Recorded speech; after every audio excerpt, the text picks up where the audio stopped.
Good evening to you guys. I'm Danilo Evangelista. Welcome to our off-season, the Hurricane Hub discussion for Monday, April 17th, 2023. Another week going by, more days counting down to the hurricane season and the closer we are getting each and every single day. So, with that being said, let's get right on with it for today's discussion. 45 days once again till the start of the hurricane season. Let me turn on my phone really quickly. But bottom line, we're getting closer to hurricane season, less than 50 days now, and before I know it, we're going to get within the 30-day window.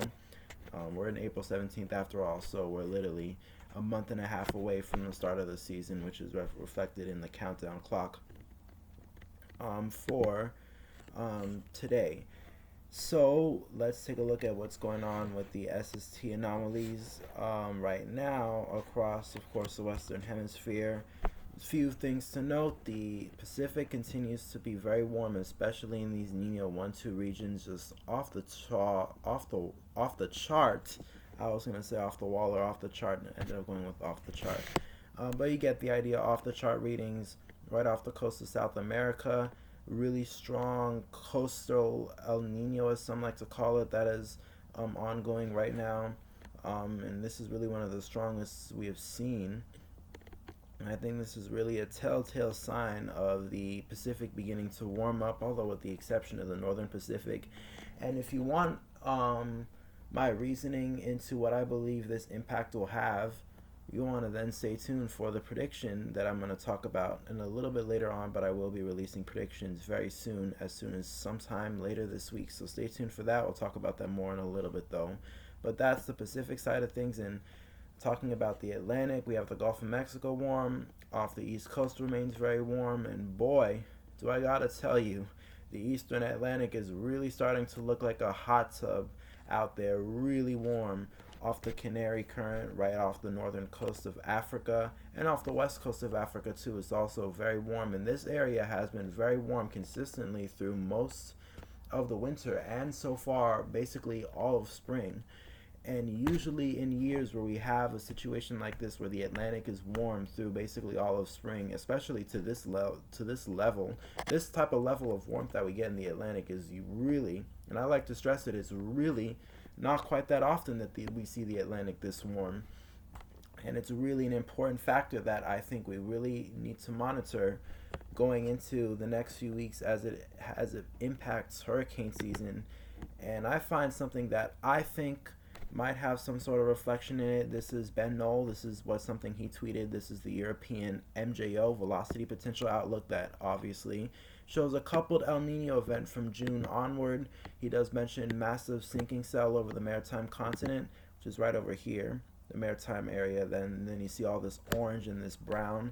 That represents, of course, sinking ocean in the maritime region, which is what is typically associated with when it comes to these El Nino events. And then you see a bunch of these bluish greens out in the Pacific, especially towards the eastern Pacific. That is also a very telltale sign of El Nino. But also, look what he mentions: a major rising cell over the Pacific, yes, and another near Africa, with the implications on the hurricane season. And notice where Africa is. You see these bluish screens representing strong MJO being centered over Africa as well.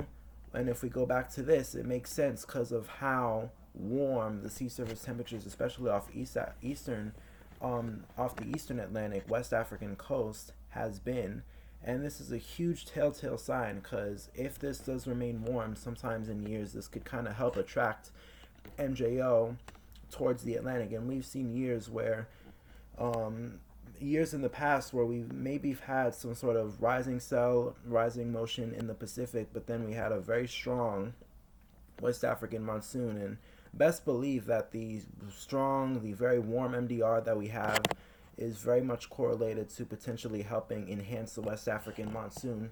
And if you don't know what I'm talking about, if you're new to these terminologies, the MDR, first of all and foremost, being the main development region, the area that we focus most when it comes to tropical cyclone development out in the Atlantic. You can see where I'm outlining with my cursor is roughly this area out here in the Atlantic. That's where we watch for tropical waves and also hurricanes to develop as we go throughout the season. And secondly, the West African monsoon, basically the African monsoon, the rainfall that is associated off the coast of West Africa. And these two have a huge things. They have huge factors in hand because we have a very warm Atlantic, and in turn could help enhance the West African monsoon. That could mean, of course, since we have also MJO as a factor too, and I find this interesting too, that there's strong and a noticeable MJO pocket over Africa. I'm gonna go over there. We're not done yet. um, but what I'm trying to say is perhaps with a stronger monsoon and the enhancement of MJO over West Africa, we could be potentially talking about whether or not this might help at least enhance some tropical waves, and we could see some very strong tropical waves this season. And of course, I've also talked about previously in years where we've had a very warm MDR, very warm Atlantic, and at the same time a Pacific that is also warming up to the same standard as well on its way towards El Nino. But sometimes those years, if the Atlantic is just warm enough, which, I mean, it's a hot tub this year. I mean, look at how warm it is off the eastern Atlantic. Sometimes I've seen those years where the Atlantic ends up warming up, winning out in the end, and we end up having a very active season in the Atlantic. Just a food for thought, just something to keep in mind. And if you want more explanation for this, wait till the end when I start talking about my predictions, which I'll be talking about what to expect and when they'll be coming out. Stay tuned for that, though, later on. And obviously, when we look at the CDAS, really quickly touching a little bit more on the Eastern Atlantic, how warm it is. This is the CDAS method. The CDAS from Tropical Tidbits, if you want to know where it is, Levi Cowan's website, Dr. Levi Cowan. CDAS Tropical, the Eastern Atlantic, and notice how it is 0.3 degrees Celsius above normal, and 0.3 degrees Celsius above is quite a bit of energy in the atmosphere.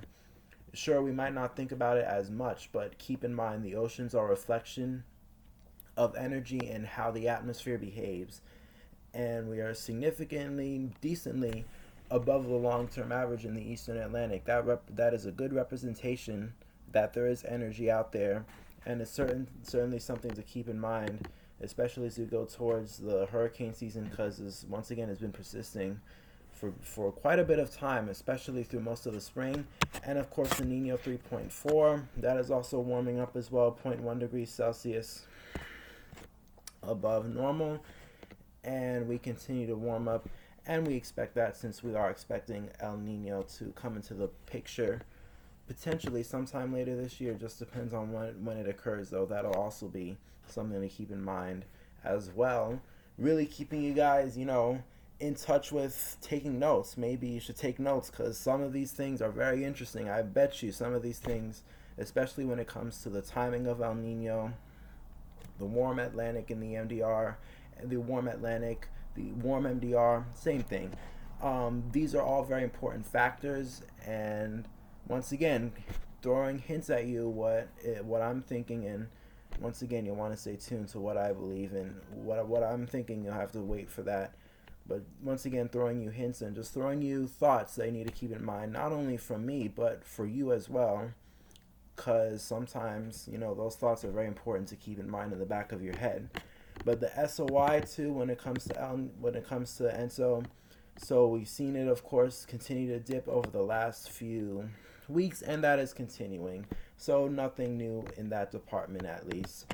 Really quickly, though, I want to look at the IRI CPC forecast. This is from the Climate Prediction Center, and this kind of releases forecasts through each month, and they release probabilities for each 3-month period for the next few months upcoming, the chances for each ENSO event, either La Nina, neutral, or El Nino.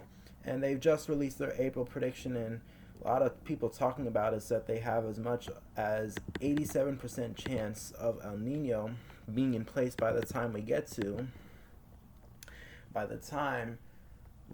the November, December, January period. And if you're not sure how I know this, Well, this is tri-monthly periods, meaning this is March, April, May, which is the period that we're in right now. Once we move past April and we move past May, then this period will move on the timeline, and then November, December, January. You can see the initials here: November, December, and January. By that time, we're in fall, I believe, right? Fall going into winter, and we have an 87% chance of El Nino. And if you want to take a bigger picture, the bottom line is El Nino is very confident by most, if not everybody, that is predicting for the hurricane season right now. Everybody's pretty latched on to the potential that El Nino is coming. So there's no doubt that El Nino will come eventually. But of course, the timing, as I do mention, is something very interesting. Of course, though, El Nino is certainly a factor that we need to keep in mind for the season. And we've been talking about it since the winter, that El Nino has been something of potential note for this season. So there's nothing new there. But of course, how strong and when it occurs will be something that we need to watch. Moving on, though, to several maps that I've not showed in a while. And I mean, what's the point since it's only April? But over the next few weeks, these maps will start really becoming in handy, especially when we start getting activity. And that's when these maps will really come into those use. Wait until the next few weeks, you'll see what I mean. But what this is the 850 millibar relative vorticity. This shows the spin in the atmosphere and the cyclonic motion and how compact over an area it is relative to other areas. That's what this map is generally showing. And this will really do a good job at showing where clumps of energy are coming off the coast of Africa, especially out here in the MDR. Right now, this will really be helpful in showing what vigorous tropical waves are, or when we do have vigorous tropical waves. Of course, if we do, because we might not have it all, but vigorous tropical waves or other areas of development that could potentially lead to tropical cyclone development. This map will really come in handy to show areas that are kind of clumping and coming together with the vorticity, which is one big thing. Vorticity, spin in the atmosphere, that is one thing that is very noticeable with tropical cyclone development. This map will really come in handy, as well as, of course, the wind shear map, because wind shear, we all know, if you're familiar with how hurricane development works, we know wind shear is an inhibiting factor for development. And so this map will also come in handy towards the hurricane season to show areas of lower shear or higher shear for when a storm is approaching somewhere that we want to keep an eye on. This map will be very important, though. Of course, not for right now, though, because it's April. Number one, and number two, conditions environmentally are not very favorable at this point in the year, and that's very obvious. We have reds all over the place, representing unfavorable wind shear. But watch these next two maps over the next few weeks, because I promise you they will begin to change dramatically. So watch this over the next few weeks, and it'll be very interesting to see. But in the shorter term, as I did mention before, my 2023 Atlantic hurricane season forecast is coming out very soon. I'm going to give you the latest on what I believe ENSO will have to do with the picture. I'll release my numbers for the hurricane season, including where I think the impacts will be. And also, I'll also talk about other stuff as well, such as how to prepare, what are we going to be doing on this channel. That's all coming in a video form. I was thinking about doing a live stream, but don't really have the material for that right now. But that is all coming, as I said, in the short-term future, really. In fact, coming as soon as Wednesday. Right here, you can see it, Wednesday, April 19th, 2023. Already beginning to working and thinking what I might be releasing for my forecast.